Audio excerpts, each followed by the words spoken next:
Ready.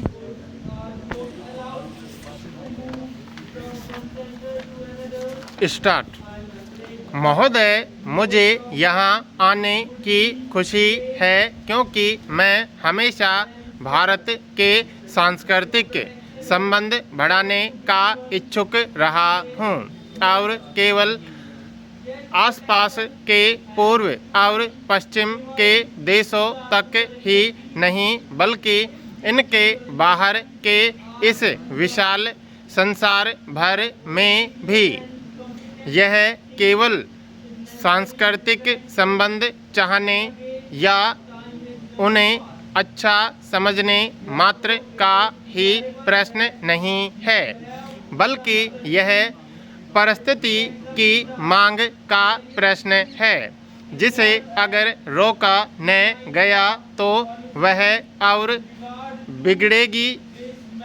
मैं हृदय से आशा करता हूँ कि भारतीय सांस्कृतिक संबंध परिषद के निर्माण से हमारे देशवासियों और अन्य देशों के लोगों के बीच अधिक सद्भाव पैदा होगा।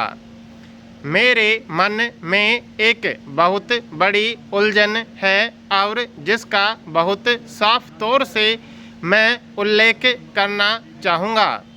ये सारे बुनियादी प्रश्न इस चीज़ से उठते हैं कि दुनिया में हमारे चारों तरफ क्या हो रहा है। राष्ट्र, व्यक्ति और समूह एक दूसरे को समझने की बात करते हैं और इससे यह साफ स्पष्ट होता है कि लोगों को एक दूसरे को समझने और एक दूसरे से सीखने की कोशिश करनी चाहिए। फिर भी जब मैं इतिहास के पृष्ठों को पलटता हूँ या आधुनिक घटनाओं को ध्यान से देखता हूँ तो कभी कभी मुझे लगता है कि जो आपस में एक दूसरे को सबसे अच्छी तरह जानते हैं वही सबसे ज़्यादा आपस में लड़ते हैं। ऐसा देखा गया है कि एशिया और यूरोप के जो देश बिल्कुल पड़ोसी हैं वे एक दूसरे को तंग किया करते हैं, भले ही एक दूसरे को बहुत ही अच्छी तरह जानते हों। इसलिए केवल जानने मात्र से अधिक सहयोग और मित्रता नहीं होती। यह कोई नई बात नहीं है। इतिहास की मोटी मोटी पुस्तकें भी यही बताती हैं। तो क्या अब तक भिन्न भिन्न राष्ट्र गलती करते रहे हैं या इस प्रश्न की तरफ देखने के दृष्टिकोण में ही कोई गलती है या कहीं कोई ऐसी चीज़ नहीं हुई है जो होनी चाहिए थी। जब हम सांस्कृतिक संबंधों की बात करते हैं तो हमारे मन में शीघ्र ही प्रश्न उठता है कि आखिर उस संस्कृति का मतलब क्या है जिसकी लोग बहुत चर्चा करते हैं।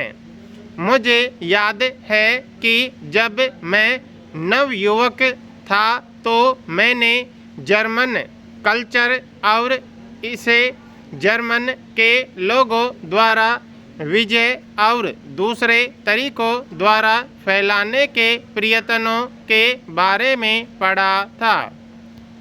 इस कल्चर को फैलाने के लिए एक बहुत बड़ा युद्ध हुआ।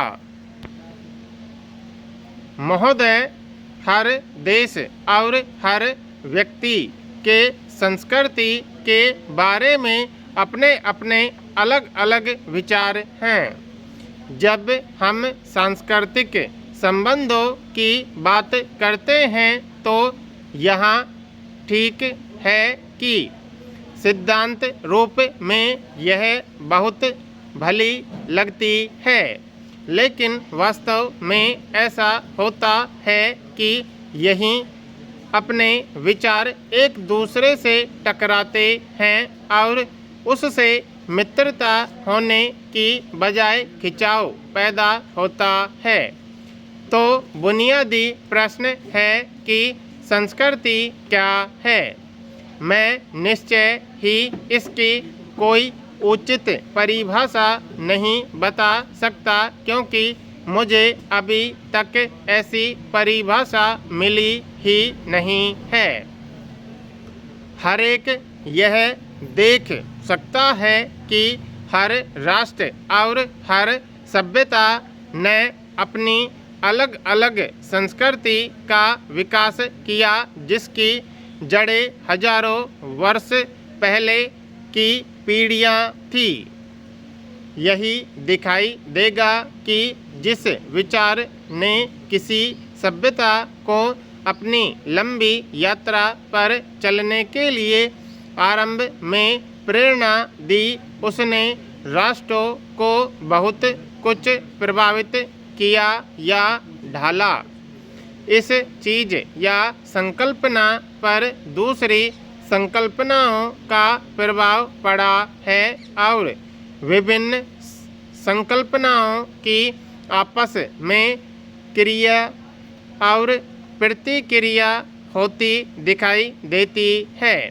मेरे विचार में दुनिया में ऐसी कोई संस्कृति नहीं रही जिसे पूर्णतया शुद्ध या दूसरी संस्कृति से अप्रभावित कहा जा सके। ऐसा होना उसी तरह असंभव है जैसे कि कोई कहे कि मैं 100% एक विशेष जाति का ही हूँ, क्योंकि सैकड़ों हजारों वर्षों की अवधि में अनेक अवश्यंभावी परिवर्तन और मिश्रण होते रहते हैं। इस प्रकार संस्कृति में कुछ न कुछ मिश्रण होना स्वाभाविक है। यह ठीक है कि किसी विशेष राष्ट्रीय संस्कृति के बुनियादी तत्व उसमें प्रधान रहते हैं। अगर यह चीज़ शांति से होती रहे तो इसमें कोई हानि नहीं, लेकिन इसमें प्राय टकराव हुआ करते हैं। इससे किसी एक वर्ग या समूह के मन में प्राय यह डर घर कर जाता है कि उसकी संस्कृति पर कोई ऐसा प्रभाव छाता जा रहा है जिसे वह बाहरी या परकीय समझता है। फिर यह वर्ग अपने आप को चारों तरफ समेटकर एक खोल में बंद कर लेता है ताकि उसके विचार आदि बाहर न जा सकें। यह बड़ी खराब स्थिति होती है, क्योंकि यों तो किसी भी विषय में और जिसे हम संस्कृति कहते हैं उसके विषय में तो गतिहीनता और भी बुरी चीज़ है। अगर संस्कृति का कोई मूल्य है तो उसमें कुछ गहराई भी अवश्य होनी चाहिए, उसमें कुछ गति भी होनी चाहिए।